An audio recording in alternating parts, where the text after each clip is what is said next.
All right, now we're ready. Man, I like mics.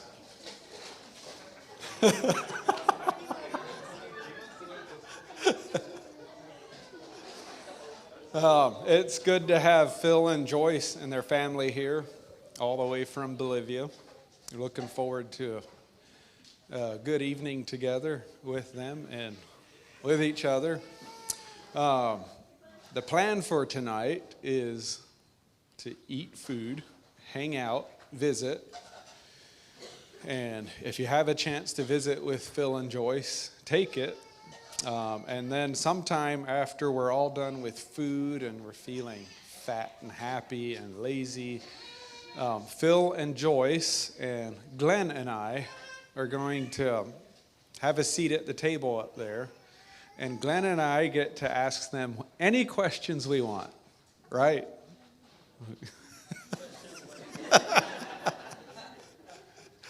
And we're going to, that's kind of the format that we'll use to learn about the work that they're doing and hear about what's going on, what's new stuff that they're working on, what happened in the last few years, and just kind of get an update.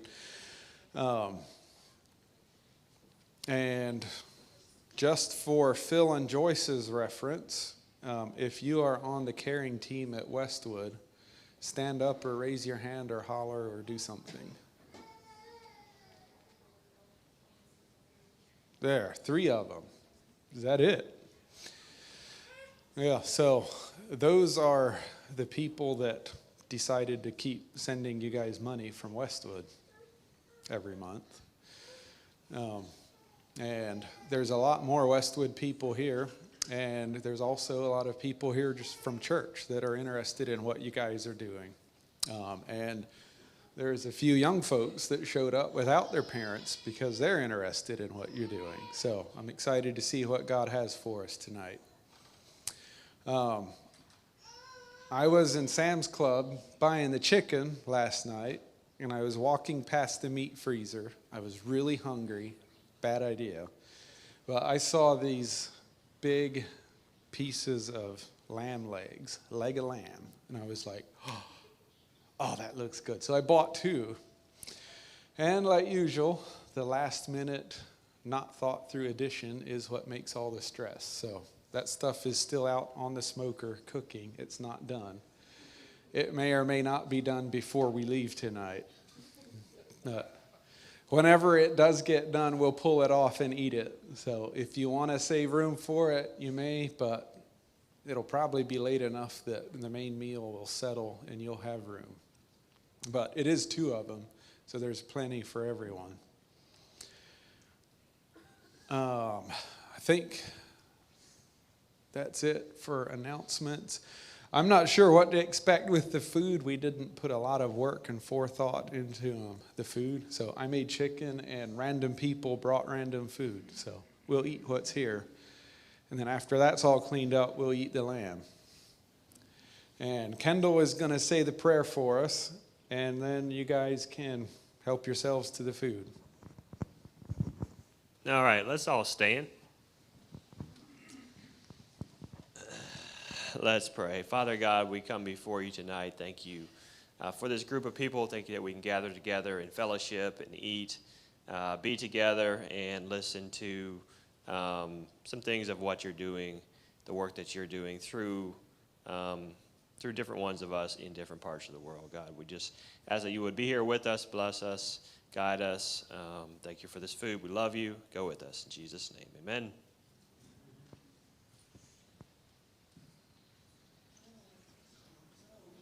All right. Have at it. It's not going to come to you.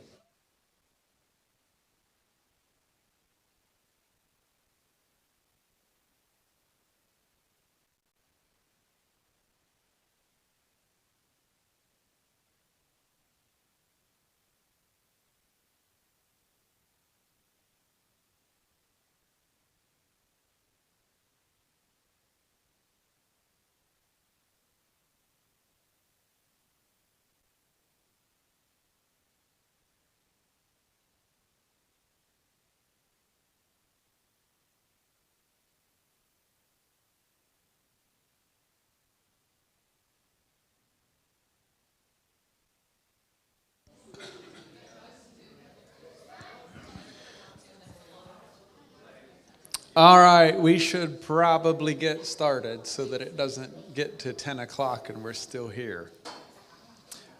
That lamb is going to be ready after we're done. But Arlen, if you want to get the video ready at the beginning with the sound, we'll start with that.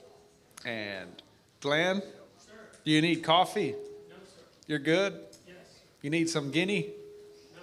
No. No, you're good. Cooey.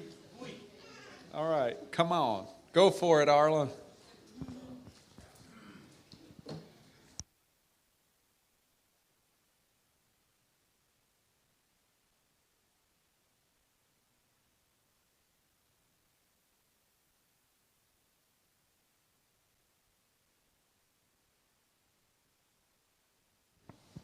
Oh, Arlen, hang on. Phil has some words before you play the video. Well, good evening. And just want to first of all thank all you guys for coming out, and thank you, Mike, for pulling this off. I really appreciate it. And it kind of grew from a backyard to a little bit bigger than that, but that's just fine.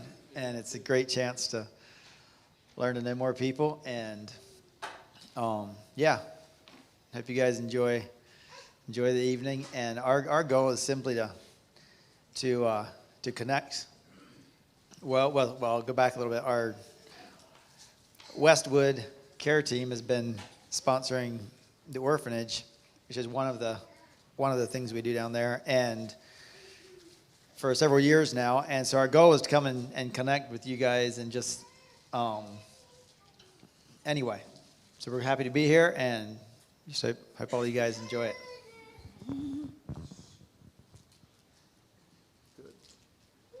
So if Arlen, if you want to go ahead and get the video going. This video is we didn't actually put it together. There's a local filming company, I guess you call them, right there in Bolivia, that they work with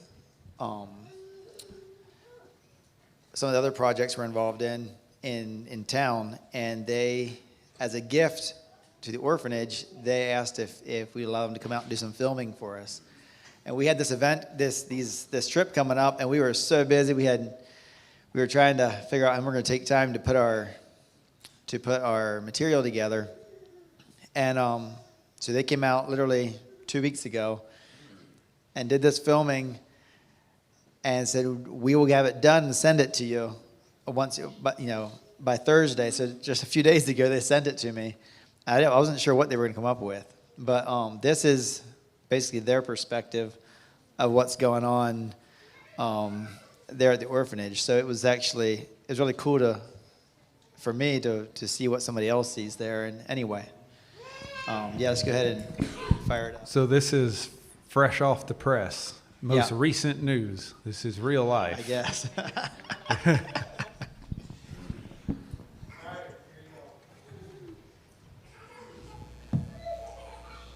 In Concepcion, in the eastern region of Bolivia, there is a different kind of place. A home where children who have nowhere else to go finally find a space to grow. Casa Hogar Refugio Oasis welcomes children living on the streets, abandoned, or simply in need of help.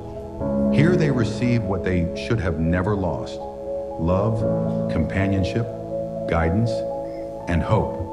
And most importantly, they learn about Jesus. At Casa Hogar Refugio Oasis, our values are rooted in being the hands and feet of Jesus Christ, serving with love, compassion, and purpose.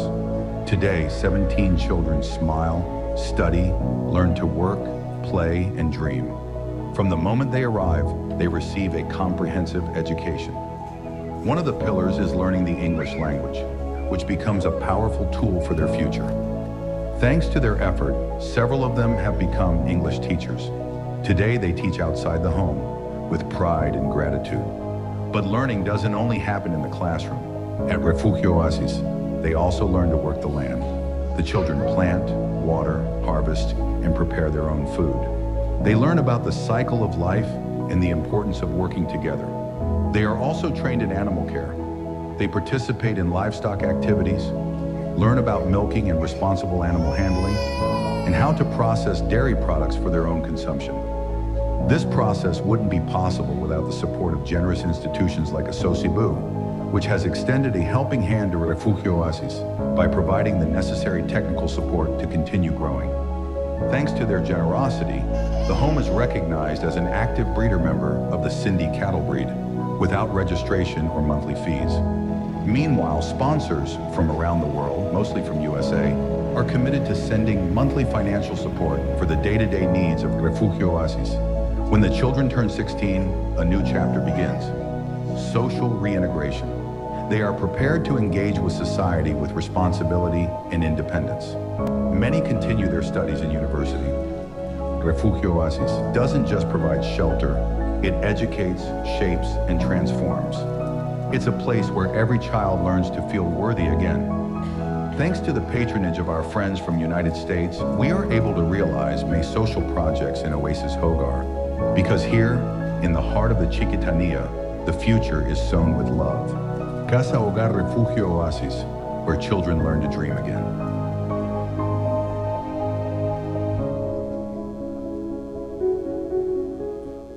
En Concepción,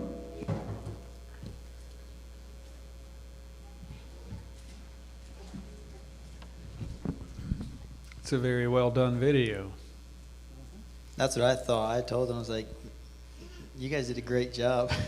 It messes me up every time I watch it, because it's like, I know what we do, and to us it becomes normal. And to just step back and be vulnerable and let somebody else come in and say it for us. It's it's the first time I ever did that, and it was interesting. Yeah, and shooting a video like that is not easy. You have to plan and think through it all, and it probably is a lot more organic and has a lot of emotion and feeling in it. You know, they captured a lot of good footage on it.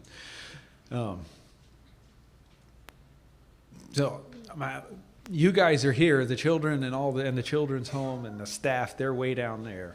So I want to start asking questions about you guys, because you guys are sitting right here and I can see you. And Glenn has some stuff where I see notes on his paper. And we have no boundaries, Glenn, except our internal boundaries. Like, that's it. Your eyes on your own paper. We can create boundaries. Yeah. But my first question is for both of you guys: why the children's home, and why children? You could be doing anything. Phil, you grew up in Mexico, right? And Bolivia. And Joyce is from California and Pennsylvania. I don't know where all else. So you really and truly could have ended up almost anywhere doing anything, but you're down in Bolivia taking care of a bunch of kids that don't have families. So why? It's probably a long story.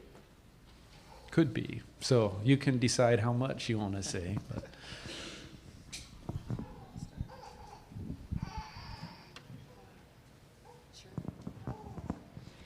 So you ask why children, why a children's home? Because my answer to that is, I feel like kids are so valuable. In God's value system, kids are way up there. And when you ask God to adjust the things in your own heart so that you value the things that He values, He does that for you. And you'll lay all kinds of stuff down that you didn't think you could ever lay down.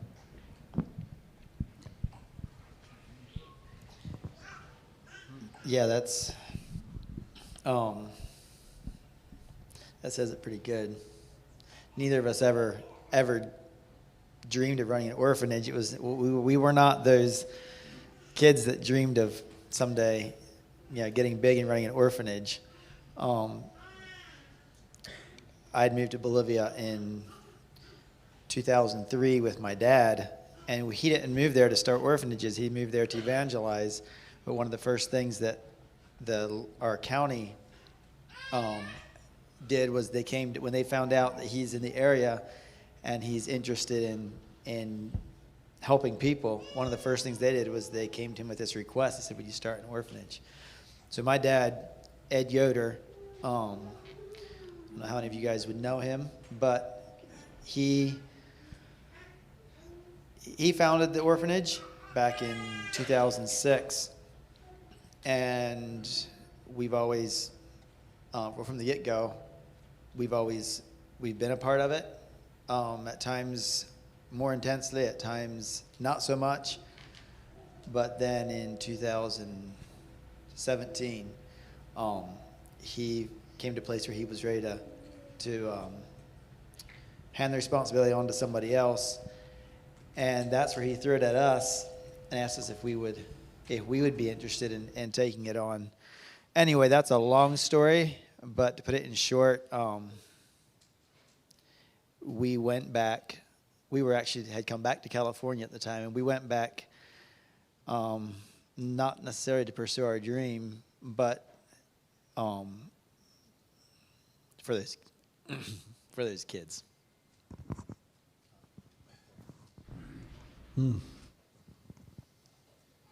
It's heartbreaking to see these little kids. Arlen cut me off. These little kids that don't have families take care of them. Like, they have nothing. They have no resources. They have no tools. And it can really hit deep. So your dad started it back in 2003, 6. So it was a number of years after you guys moved to Bolivia. And for you guys as a reference point, Phil's dad, Ed, is a brother to Steve Yoder and Hepzibah. I know some of you guys would know him.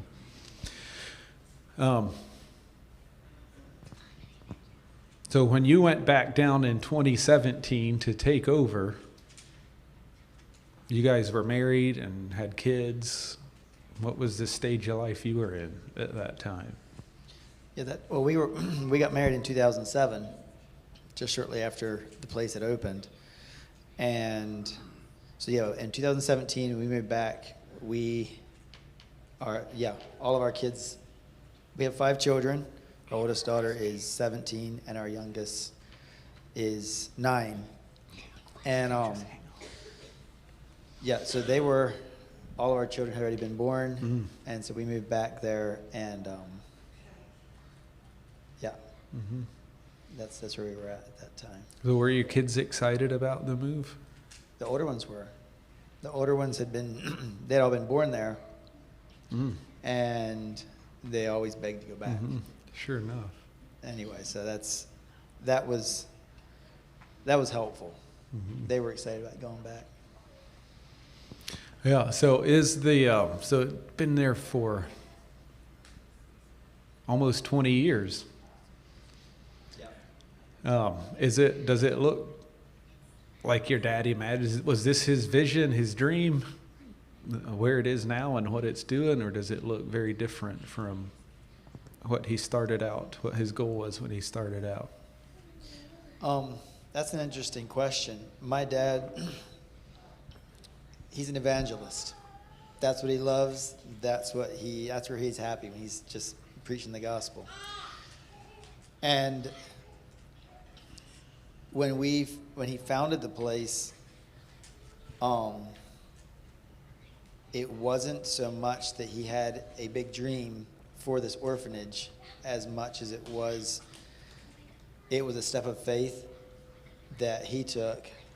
There was a request, and there was people coming to finance the place before he even decided he's going to do it.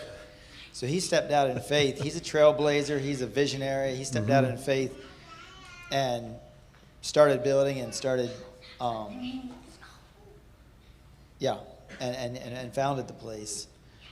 And from the get-go, his vision was to give the kids a family. And to this day, that is still our vision, to, as much as possible, not just be another institution that clothes and feeds and educates, but to actually, as much as possible, give the kids a family experience. So that's why currently we have 17 kids in the orphanage, and our goal is to never have more than 20 for that purpose, because we would rather, I guess one way you could say it is our goal is quality, not so much quantity, and we'd like to give them a family, not just another institution to grow up in. And so that vision has, of course, over the years, we learn a lot, we grow, and but that original vision of creating a family is still one of the main, a huge part of our vision. We've summarized it into a one-liner saying that our mission is to be the hands and feet of Jesus to Bolivian orphans. So yeah. So that's not an easy thing to do. I know from personal experience, to create a family atmosphere with the benefits of a family at an institution where you've got staff and kids and things change, but they stay the same too. So I'd be curious to hear, what are some things that you guys are intentional with and that you do in the effort to give these kids a family?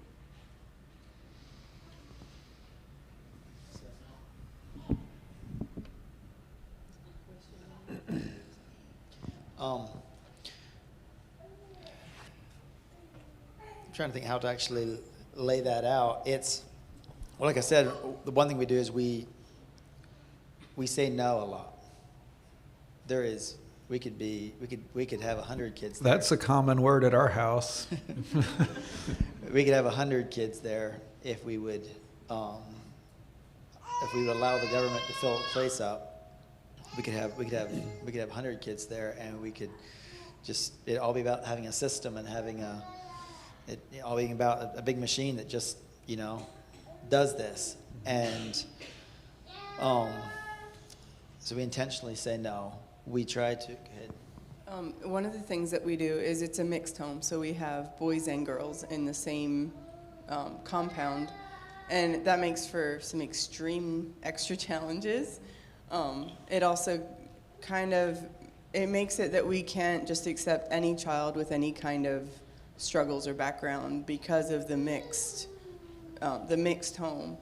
So that's one thing that is extra challenging, but we feel like it's very healthy for them to grow up, for the boys and girls to grow up together. And it kind of gives that family feeling a little bit. So we have an administrative couple, a married couple, that's there on site, and they are dad and mom to all the kids there and to the staff. The interesting thing is the kids all call them Tio and Tia in Spanish.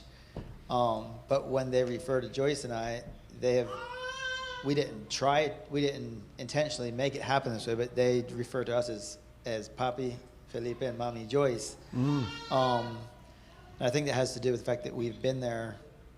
The staff will come and go. They'll be there for 2 years or 3 years, but it will change out, and we've been in their lives over a longer period of time, and that's,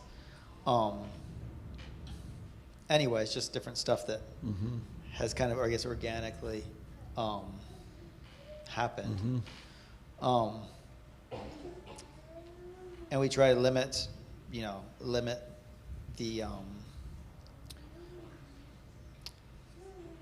the amount of kids each staff member would care for to a max of 3 or 4.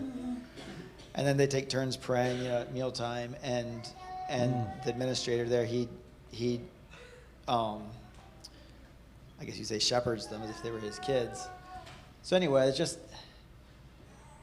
a bunch of little dynamics. We hire a cook to come in 3 days a week to do the cooking. Then the other 4 days, the kids and staff have to do the cooking. And so it's another way of, the kids are actually actively in the kitchen learning how to cook. It's not just somebody preparing all the food for them. The boys are involved in the cattle project, so they get up at 6 o'clock in the morning. They go out to the corral with their teal, and they milk the cows, and they bring the milk in, and they get ready for school and go to breakfast, and so it's a bunch of little details like that the goal is for them to learn how a normal family would operate. That's good. That's rich for the kids. So most of the kids, or all the kids, come through a government program of some kind? Yeah. So social services in our local town there of Concepcion, they handle all of the any kids entering or leaving. It all goes through them. They have, of course, dozens of cases per week coming through their office, and they do their best to resolve issues that are coming through. But then when there's a case of absolute abandonment or abuse, whatever it is that's actually putting the child at risk, that's when they'll reach out to us. And so if the kids come, they've already come through the filter of the government system. They come to us with judge's orders that they're supposed to stay under our custody until their situation has been resolved. Oh, sure enough. So with only having 20 kids, you said you have to say no a lot. That's probably pretty tough to do, to turn kids away. So how does that work? Like, how does that process work? Do you have criteria that you look for in the kids that you do take, or does it depend on your current crowd? Yeah, so some of that would depend on our current crowd. We have, usually up to 10 years old is kind of where we draw the line. We can't take them when they're older than 10, unless they come with a sibling set and the older sibling is past 10 and the others are younger. Then we'll consider, we'll take them and we'll say the oldest one can come too for a trial month, and we'll see how it goes. What happens is so often when they're older than 10, they come with all of their baggage, and they quickly become a danger to the other children that are already there. So that's why we have to be really careful about taking older kids in. But as far as saying no, that is probably one of the hardest parts of the job. It's really hard to turn a kid down. Yeah, I can't imagine, man, because every kid matters. Yeah.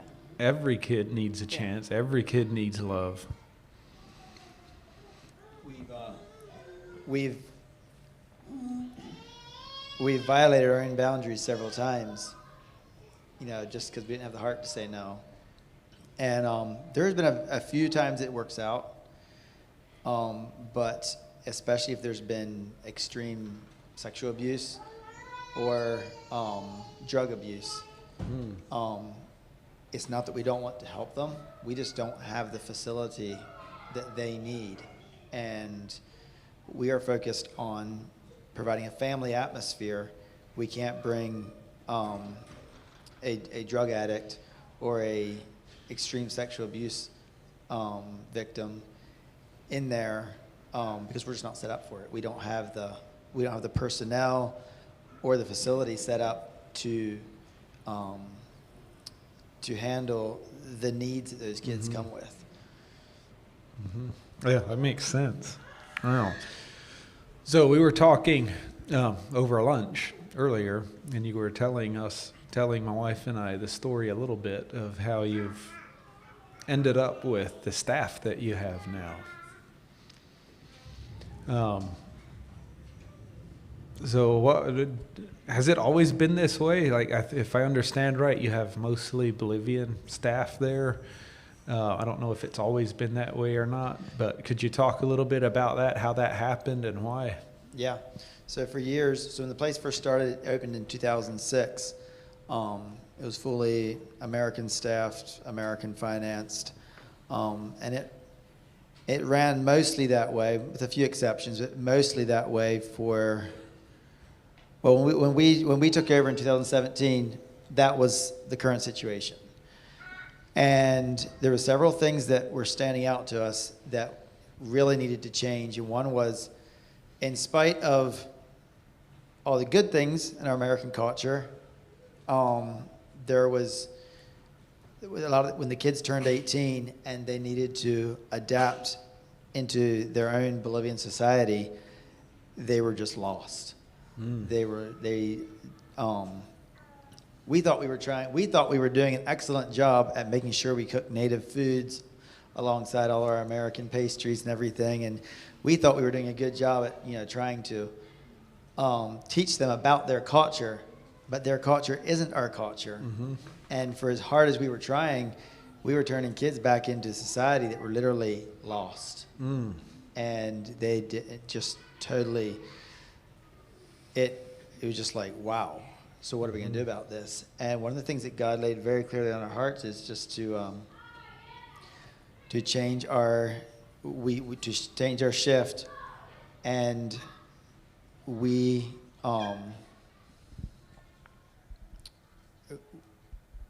change our shift from trying to bring everything in, trying to import everything and everybody into staffing with Bolivian people.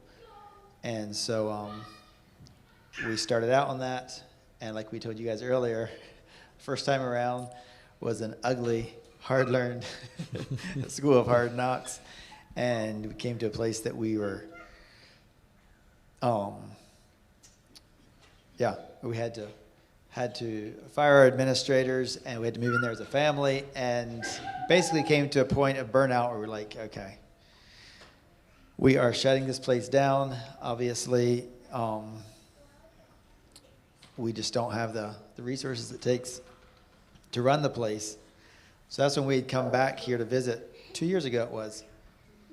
This summer, 2 years ago, we were back here to visit, and we're basically spreading the news to people that we're probably going to close down.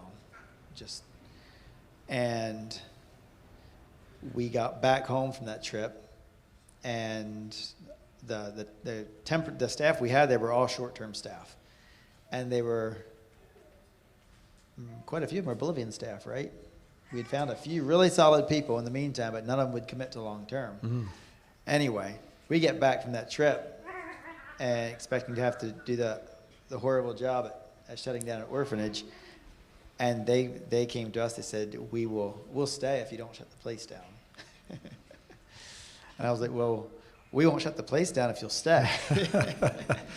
But anyway, all that just to say that it just felt to us like at that point, we thought the place was God's, but at that point it became very clear to us this is not our children's home anymore. This is God's place, and as long as He's going to provide for it, we will do our part to keep facilitating it. So yeah, I'm not sure if I answered your question or not. I forget what your question was now. Yeah, you nailed it, Phil. Yeah, I kind of got crushed lost in it. the story. Okay, yeah. So that's yeah. all that. No, I was asking about the Bolivians that are staffing the home and that are taking care of the kids. Is that something that you're hoping to stay with going forward? Yeah. So that was the part that I was wanted to add on. We're 4 years into. Well, 4 years ago, we just felt very clearly that the way forward is to create something sustainable. And when we say sustainable, we mean that it is the Bolivian staff, Bolivian people ministering to their own kids, having Bolivian people step up and take responsibility for their own kids instead of depending on foreigners and foreign aid to forever and ever more, just for the next 10, 20 years, which is be the American sponsors that are going to run this place. We feel that's unhealthy. We are extremely grateful for everybody that's been sponsors, but at this point we're very dependent yet on foreign sponsors. But we're really happy at the progress that's been made in getting to a point where most of our staff are all Bolivian. And now we're working at engaging local people, Bolivian businessmen.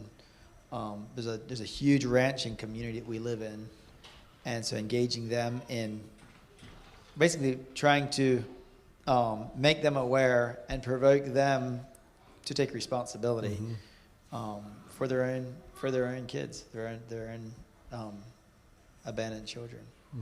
So that's the goal. At this point, we love having a few American staff on site. It's a really healthy thing because a lot of the kids, especially the babies, if their caregiver speaks English, they learn English without even trying to. And it's a great thing to have American staff on site. So we definitely are still open to American staff coming in, but our goal is for it to be Bolivian staff, primarily Bolivian staff, which means that American staff that come, they're actually the ones that are immersed in Spanish, and they have to learn Spanish in order to make it. Yeah. Our American staff come to our house on their day off because they just want to talk English. So does that put you guys in a situation where you have to say no some more to people that want to come help, but you're like, no, we don't need you. We've got all these Bolivians that are just crushing it. Not exactly. No, I don't think that hasn't been an issue. Somehow, it's just simply us. It was always hard work, always trying to find people. And we simply switched our focus and focused on national people.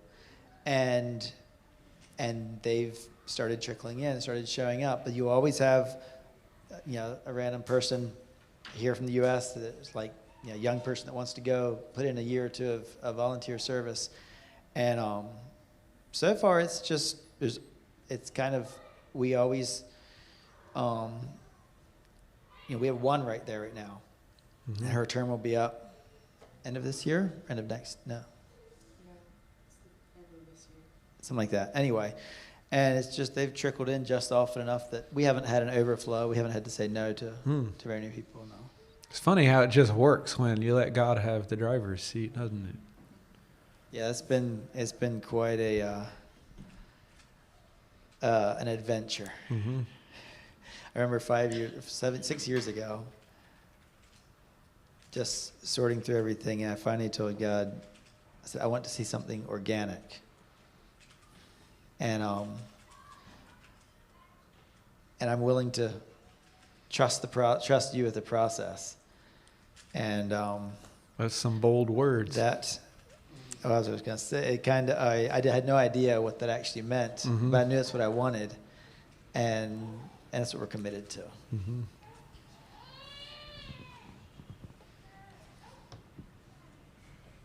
There's more mics coming. You don't feel threatened? Nah.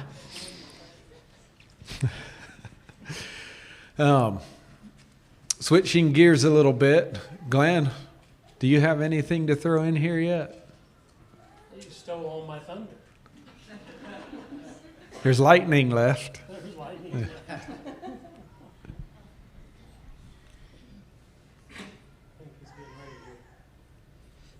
And we'll give you guys a chance for your questions at some point, so See, I like hang that. on to them if you have any. Like that idea that they also maybe come up with some questions that needs to be asked. Man, I get excited about hearing what's going on. Likewise, I'm just getting acquainted with you folk and learning to be a part of the Westwood family. This is one of the thrills of being part of Westwood is it's not just building sheds and cabins. It's also being involved in missions. And you probably have heard maybe that Westwood Sheds made a trip to Ecuador and built a church down on the Amazon. Yeah, Lloyd was And that's these guys right here. So there is a hunger for missions, looking to see how we can become more involved. And hearing this and seeing this sure helps a whole lot. One of our care team members, Darrell, and I were just talking.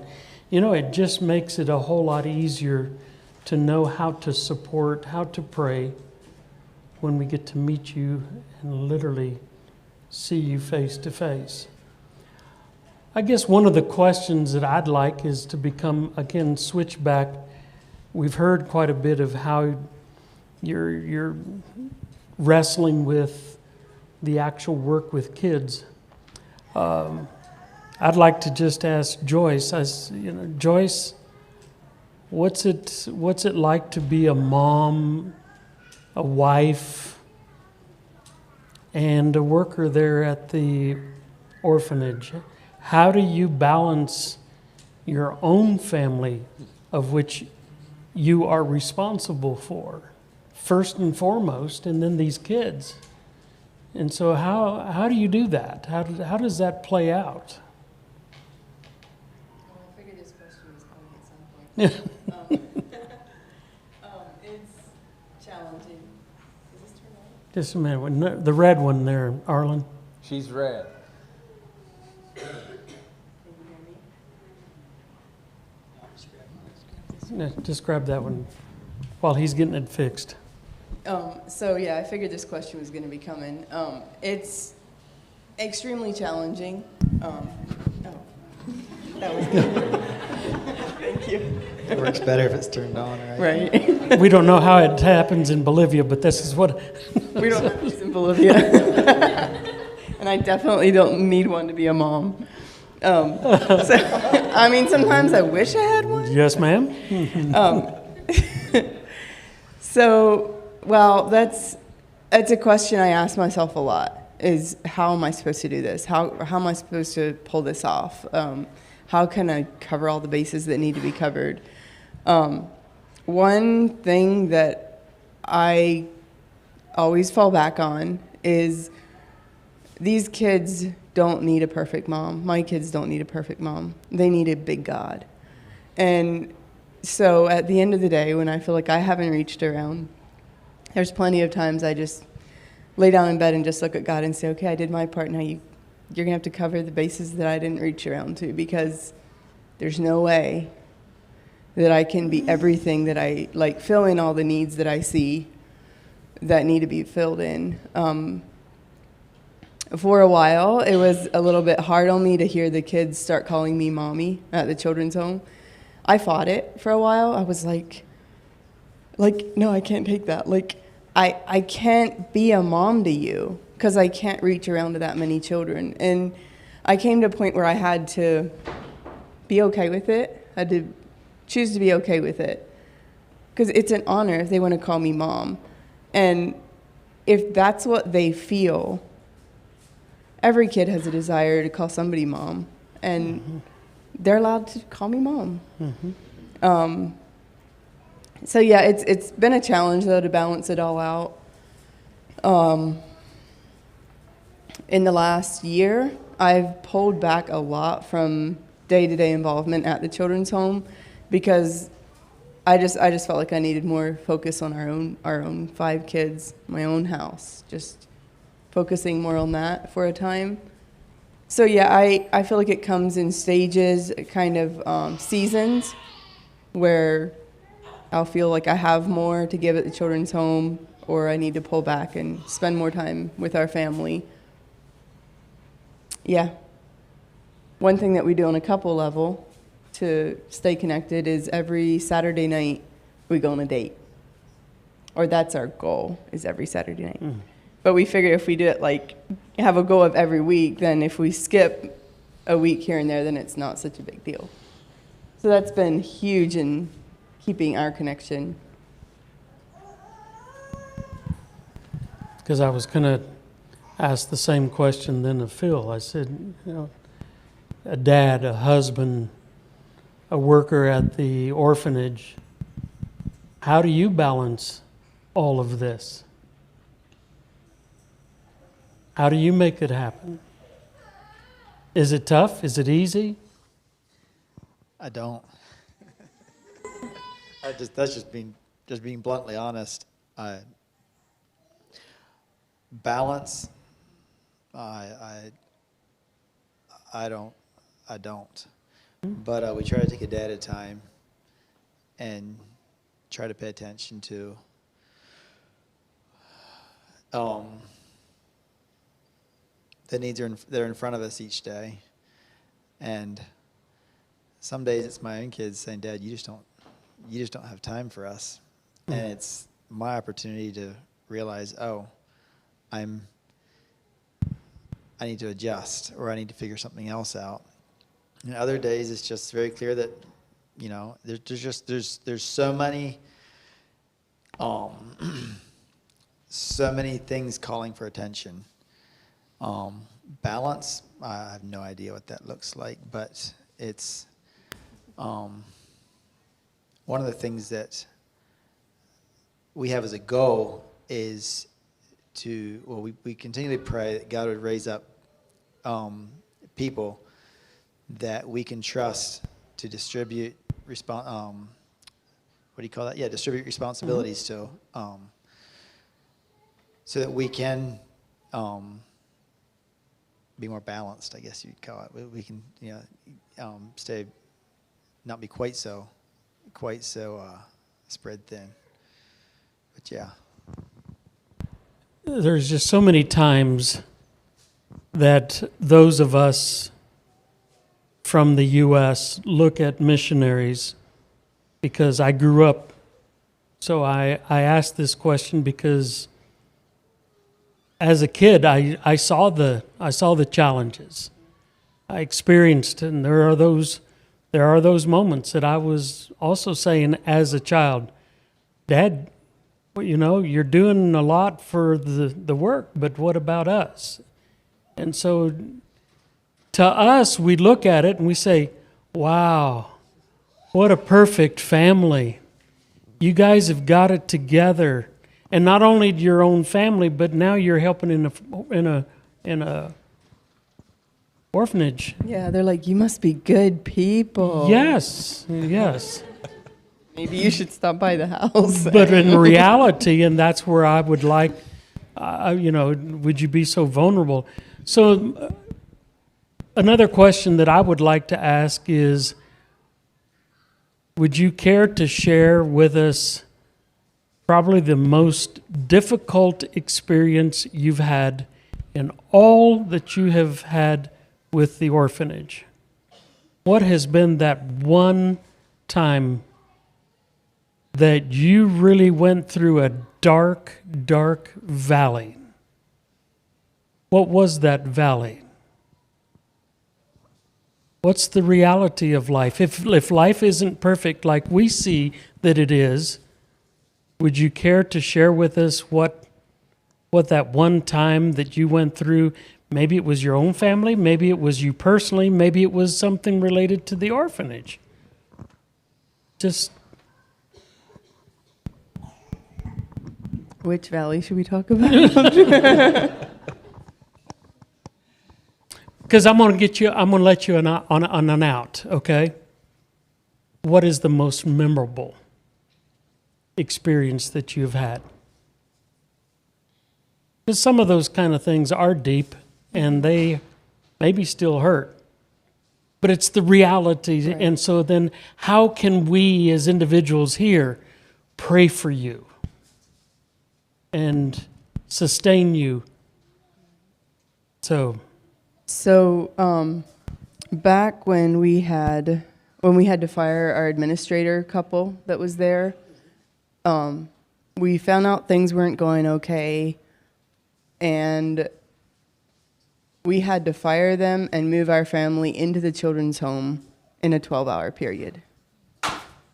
They had to leave the premises. We had to tell them they're leaving. They had to pack up and leave, and we had to pack our family in and move into the children's home, because at that point, there were no volunteers. It was just the administrator couple there, and things weren't going okay.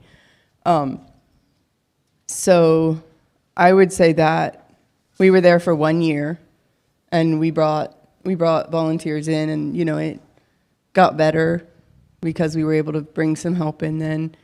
But I would say that year was an incredibly difficult year. when you have 20 children calling you mom and you can't reach around. It was a very difficult year. And you can't get away from them either because there is nobody else. Right. That's one of the things. So, there'd be the days during that year, there was days when, Phil had to go into the city 5 hours away on business, and then it was me and everybody, me against the world. But God provided help.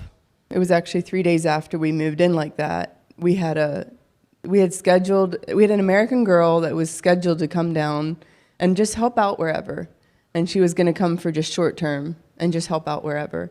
And this was scheduled 6 months before that. So when we moved into the children's home without any warning, it was 3 days later that she arrived. And I mean, lifesaver. It was really cool that God had it lined up like that. But yeah, it was a very hard year.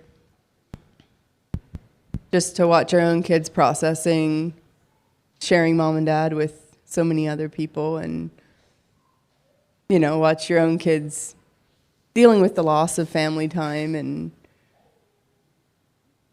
just the fear of what is this going to do to them. Mm. Yeah. All in God's timing.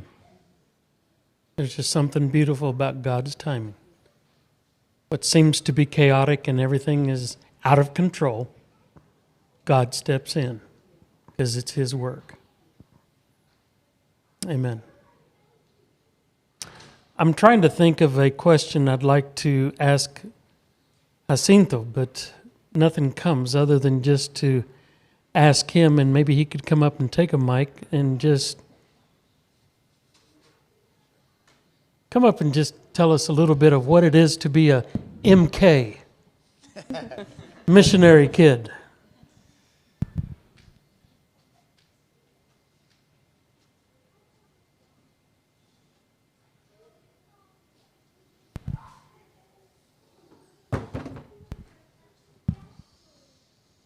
How do you see yourself fit in all of this stuff?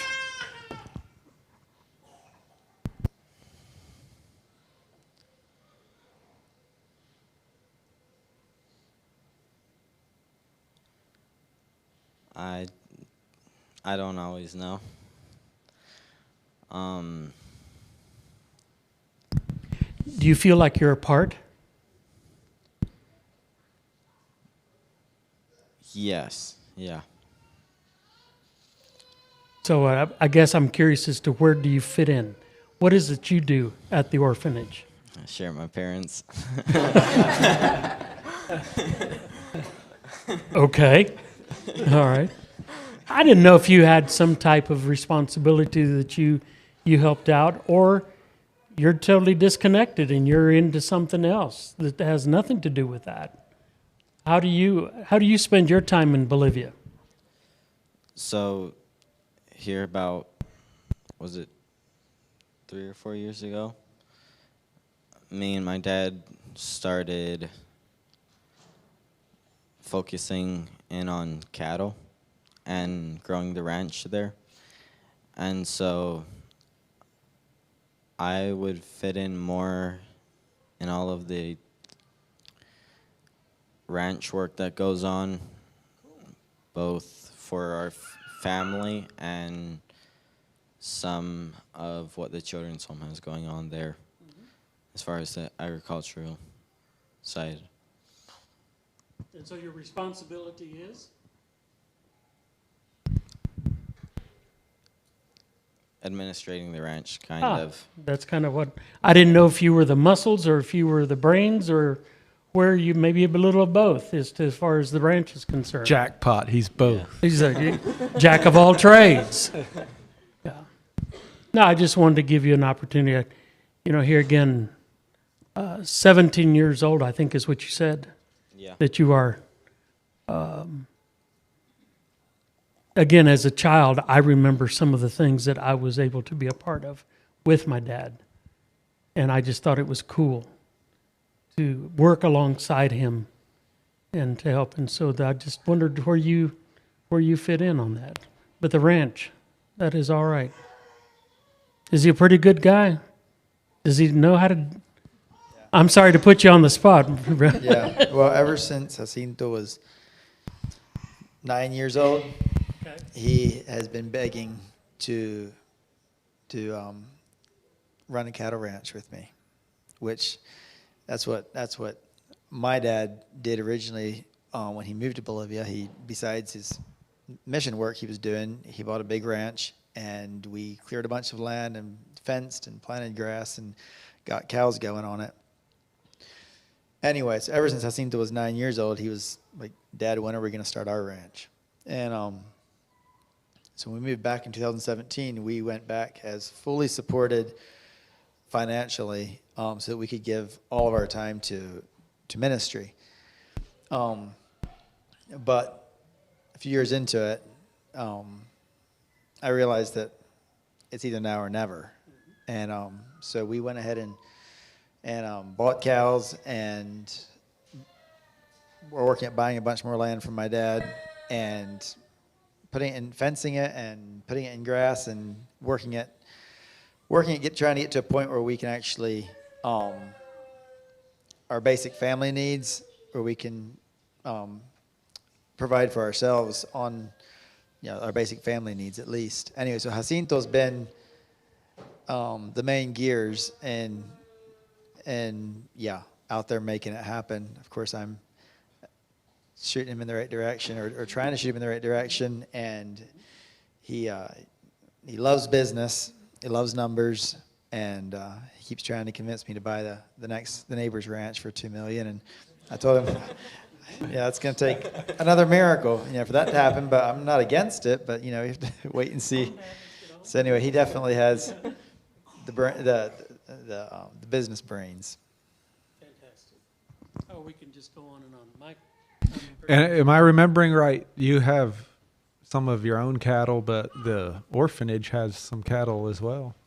Yeah, so we have there at the orphanage, we've always had, from the beginning, we had dairy cows, and the whole point was to have the kids, participate in milking the cows and making cheese and having our own dairy products and our own beef to put in the freezer and stuff. So that's been there for quite a while. But when we started moving toward what we're calling a sustainable orphanage, our local, the Registered Cattle Association of Bolivia, through the contacts of other rancher friends we had, they signed an agreement with us to waive all registered cattle fees for the orphanage, which allows us to be a registered cow ranch. And it basically just means that instead of raising cattle for meat price, we're working toward the point where we can raise registered cattle for reproductive stuff, which is it's a whole nother level of the ranching game. Anyway, so that whole deal is specifically Jacinto and I run it, but it belongs to the orphanage. And so I think the other week we just did some inventory and figured out that we actually have $50,000 worth of cattle that belong to the orphanage now. Oh my! And the goal is that by next year this time, we should be starting to actually sell a significant amount of registered bulls that'll be used for stock bulls. So anyway, that's what we have going on down there. And then on our own ranch, we're doing cow-calf operation. We're just raising feeder calves, and then we're also doing some semi-confinement. We're buying skinny animals in dry season and raising them up in any way, doing some feedlot stuff. So yeah, that's some of that. Yeah, that sounds exciting. It sounds like it might actually bridge the gap a bit between family and orphanage and gives you something to do together that actually benefits both. in very real ways. That's what that's what our goal is. Mhm. There's plenty of times that Jacinto feels like he's out there pulling his end of the plow alone, but we try to reach around. Yeah, good stuff. Well, we probably should head towards wrapping up. But maybe to kind of wrap things up, has there been anything significant that happened in the last year at the orphanage that's newsworthy and you would like to mention that would be interesting for us to hear about? And is there anything happening in the near future? Like, do you have any big projects coming up that you're working on? Is there anything specific that you're praying for or hoping to accomplish? How can we help? Yes, and how can we help? So as far as what has happened in the last year, I'm not exactly sure where to go with that one. One thing just kind of rolls into the next. There's been a lot going on. Moving forward, we have quite a few different things that several different things we're hoping to move into. And one of them is starting a coffee shop in town. So as part of our program, the kids come to us anywhere from 10 and under, and usually they're with us until they turn 18. But about the time the kids reach 16 years old, we've learned that if we try to keep them there until they turn 18, it doesn't work so good. By the time a kid is 15, 16 years old, they're getting restless. They need new stuff. They have energy. They want to be doing stuff. They have, and to keep them in right there at the children's home with 15 other adolescents and toddlers and kids, it's just they get bored, and a lot of times it doesn't exactly help them make good decisions, to say it nicely. So one thing we've done is when they turn 16, we start them in what we're calling a reintegration program, where we try to find a family or somebody that does outside of the orphanage where they can go, and they're still under our custody, but they live with this family, and they learn to reintegrate into how a real family actually lives in Bolivia. They're not in the protection of our little private school anymore. They're going to the high school in town or wherever they're at. They're getting a babysit, if they're girls get babysitting jobs or a cashier or something at the store, or the boys some for kind of farm activities. Try to get them to where they're reintegrating before they turn 18. And so as part of that process, Joyce, tell them about your coffee shop idea. So I've had this dream of opening a coffee shop in Concepcion for a while, but it just... Is that the town that's like 5 hours away? No, Concepcion is like 30 minutes from our house. That's where we do all of our shopping, grocery shopping kind of thing. Santa Cruz is 5 hours away. So I've had this dream about opening a coffee shop. For one thing, there's not any great place in Concepcion to like meet a friend and just have a good talk. Most of the restaurants are like these, sticky plastic tables, loud TV in the corner, big open doors in the front and motorcycles roaring past. It's just, So Conce needs a place with a good atmosphere. And so my dream is to open up a coffee shop that has customer service, has the atmosphere, the peace, some worship music, like that when people walk in there, they want to come back again because of what they felt when they were in there. It's that they come in there and they feel peace, and even if they don't even know where it's coming from, well, they just met God by walking in there. Eventually they'll recognize that. But then together with the thing of creating that space in town is providing a place for the kids at the children's home and my own kids that are now growing up and getting into that stage where they want to get out and have a job. Creating a space where these young people can have a job in a safe space and learn social skills. Just kind of get out from the bubble that the children's home creates. They end up growing up in this kind of feeling like, everybody's required to tell the truth. You don't lie, you don't steal, and they grow up in this bubble believing that everybody in the world is like this. Mm-hmm. And then they go out and they're like, can't believe the way people treat them. And I'm like, this is the society we live in. So give them a safe place to kind of an opportunity to learn how to relate to outside of the bubble. So yeah, that's kind of a dream that's been a long time in the making, and it was very dormant up until just about a week before we left on this trip. All of a sudden, a very possible location came up, and a co-manager that would help me with it. That possibility showed up too. So I'm sitting here going, oh wow, this might be happening sooner than what I realized. You could use all your free time for that. Right. Yeah.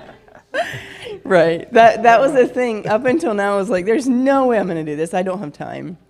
But I was like, God, you're going to have to provide the perfect location and I guess you'd say a co-manager, somebody to run it for me, really. But I need this place. I need this to happen for the adolescents growing up at the children's home. Anyway, so it was pretty cool to all of a sudden in 1 week, the location and the co-manager just fell into place, and I'm kind of like, okay, am I supposed to hang on for the ride now, God? So that would fall right into the whole part of working at improving our reintegration program, and also hopefully generate income for the kids that are growing up. Possibly even for us as a family. I don't know how big that'll get, but creating real life scenarios where they're getting involved and they're experiencing life the way it really works. Another thing that we are doing a lot of praying about is, and y'all could pray with us about this, is to be able to get the orphanage that we are overseeing, to be able to get it to a place of stability and to where we can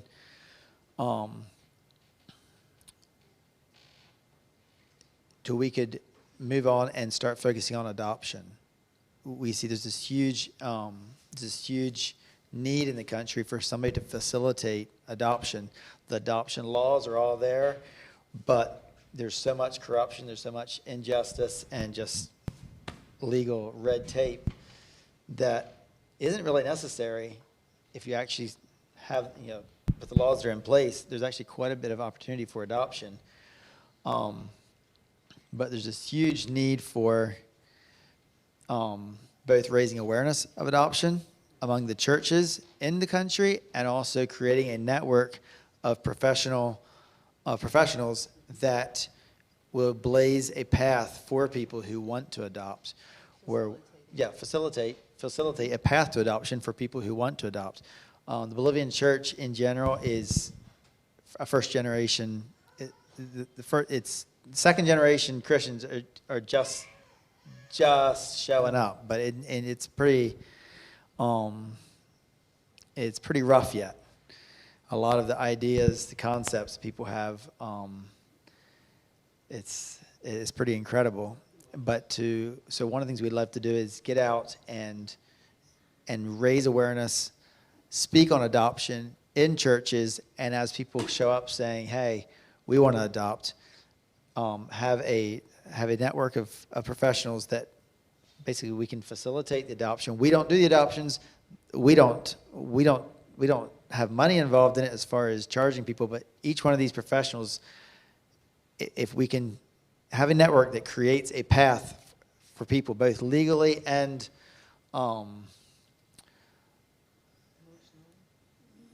create this path for adoption. We see that as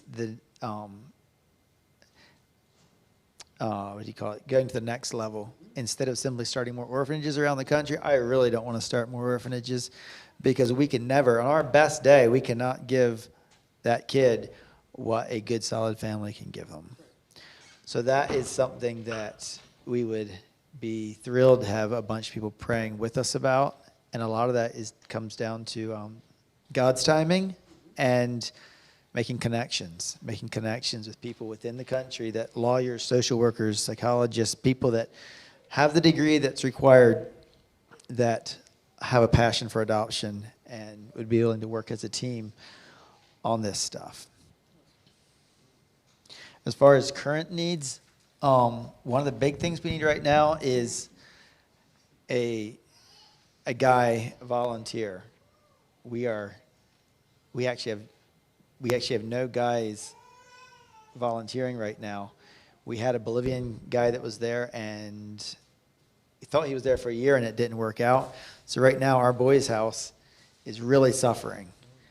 And that job description, for the most part, is being a big brother to boys from ages about 6 to 14, and a bunch of farm work, maintenance work, just big brother work around the farm. So anyway, pray with us about that. Or if you know anybody that's interested in that kind of stuff, please reach out to us. There at the back, there's some papers we printed out that have different ways you can get involved, options on it. Take a picture of it if you need to, or take one if you want. But that's the big thing is we need a guy volunteer, whether it's Bolivian or American, or at this point we just need somebody to actually be there. So you're accepting applications now? Yeah. Okay. Anyway, and then there's always the volunteers thing. There's an unending. There's always more needs coming up, because these guys come in, they stay for a year or for 2 years, and they leave. And so if somebody's interested, they can start planning out a whole year ahead of time. And we say, well, we don't have any openings right now, but we have one coming up, in December.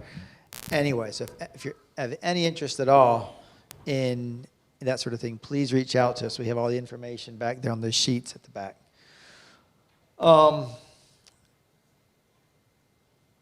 We are technically needing, so we have the children's home there, and we also have a school, and the two run separately. And we're always looking for sponsors that will commit to monthly sponsorships. It's not exactly a sponsorship, but it's a monthly amount, and we have that broken down into $200 a month. Anyway, we currently need 2 of those commitments for our children's home and 1 for the school.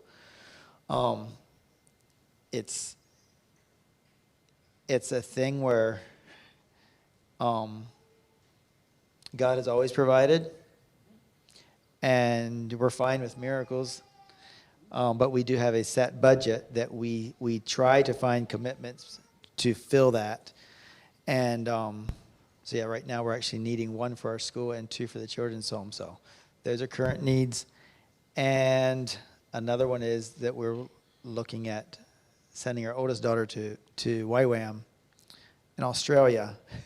She wants to go to Australia to do one of YWAM's discipleship programs. Anyway, well, we told her, well, if God supplies for it, we'll do it. And if not, we'll find something else. But anyway, that's the stuff that we're facing, that y'all can pray with us about. So, what else? That's helpful. God's never broke. That's right. He's got more money, more resources, more people than we can ever imagine. One thing I find a lot of comfort in, I've learned, and I'm learning to do it, is not look at the size of the mountain. Just look at the path ahead. And when it is, which it is most of the time, way outside of my resources, say, God, if this is the way you have for us, then you're going to open the doors for it and rest there. And if it's not, then he's going to show us the right doors. He will close the doors that are supposed to be closed, and he will open the ones that are supposed to be open. I really don't really want it to be any other way, because that's where blessing flows. So. Yeah, and I'm sure you guys have found this too, but I've found that if God asks you to do something and you're obedient, the resources are his problem, and he has plenty. Is there anybody sitting back there that has a question or a comment?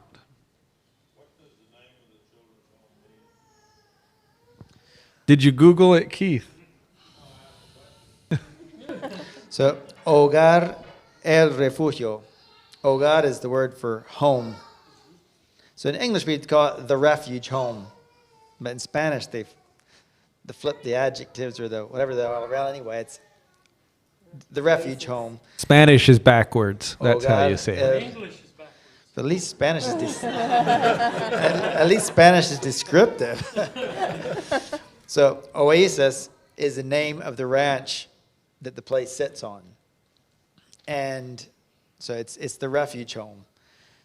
And Oasis got tagged on the end because there was already a refuge home, and the lawyer's like, well,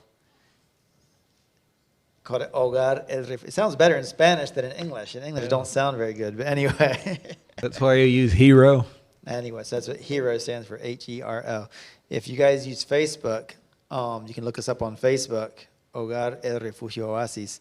And Joyce tries to keep that updated.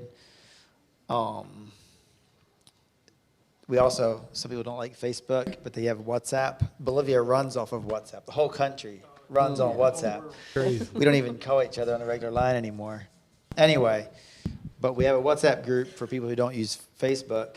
And so you can, the information's back on that sheet. If you want to be signed up on something that might get you a firsthand prayer request need or latest breaking news,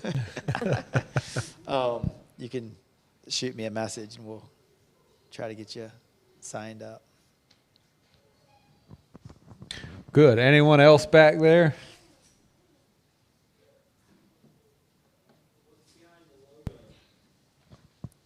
The logo. Yeah, at first I thought it was someone playing horseshoes with a cross, but Right. that wouldn't make sense. Well, it's a cross with a bunch of kids holding hands in a half circle. Now you see it, right?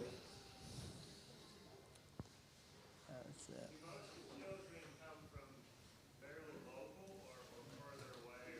Yeah, within our county, there's, I would say within 50 miles. Yeah.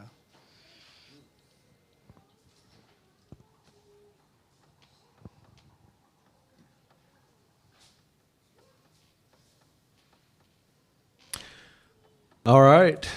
Are we done? Phil and Joyce, both of you, thank you for coming and sharing with us. I saw Phil scrambling for English words all evening.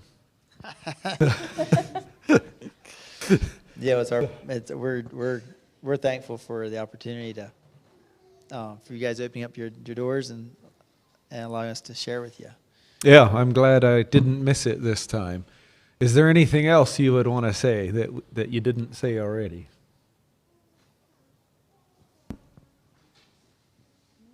I think that's pretty much it. I mean, we're always open. If you have a youth group that wants to go do a week of work, that's something we do fairly often. Is that a work team come in and do a bunch of painting or do some remodeling or something. You guys ever have something you want to? Youth, energetic youth want an adventure. That's always a possibility. There they are. See? Oh, yeah. Heard you guys went to Ecuador. That's really cool. Any of you ever interested in any of that kind of stuff, shoot us a message. We'll be happy to. You have any projects right now that you need done? Well, right now there's a team just arriving tomorrow. Oh. And there's another team. The team arriving tomorrow is actually from Hillcrest. Hillcrest, Arkansas. Sure enough. Anyway, so they're showing up tomorrow. They'll be there for a week. They're going to do a bunch of painting. And there's another team showing up the 1st of August.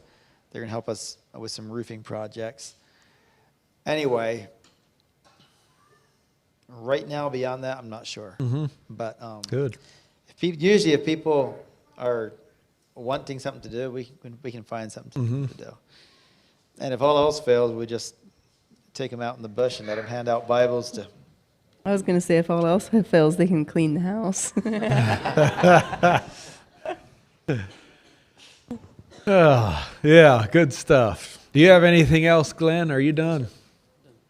Would you mind wrapping us up with prayer? And then we'll be done.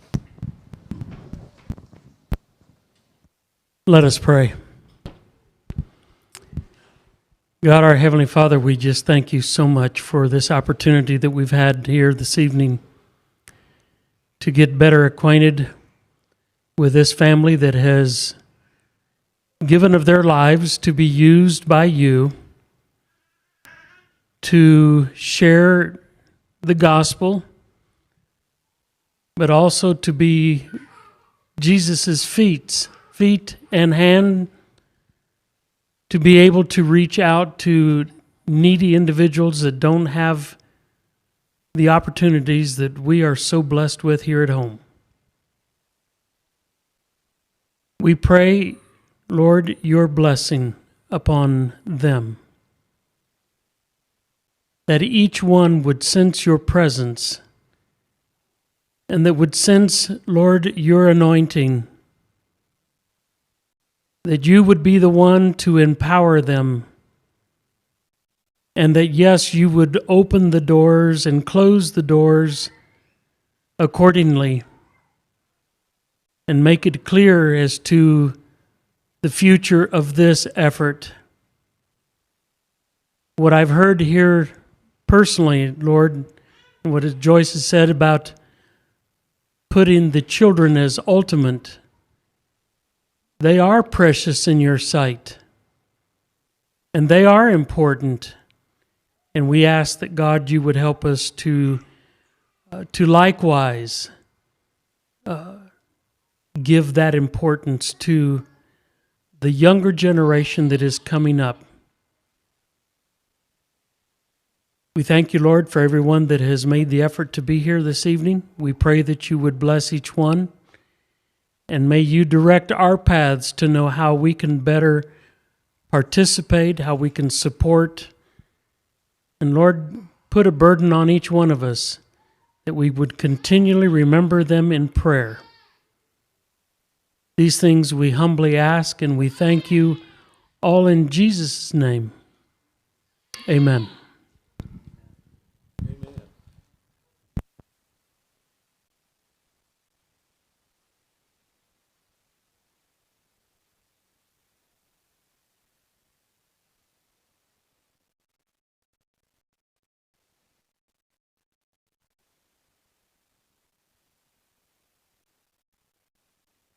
The lamb is done. I'm fixing to go get it. If you want some lamb, it'll be ready in a minute.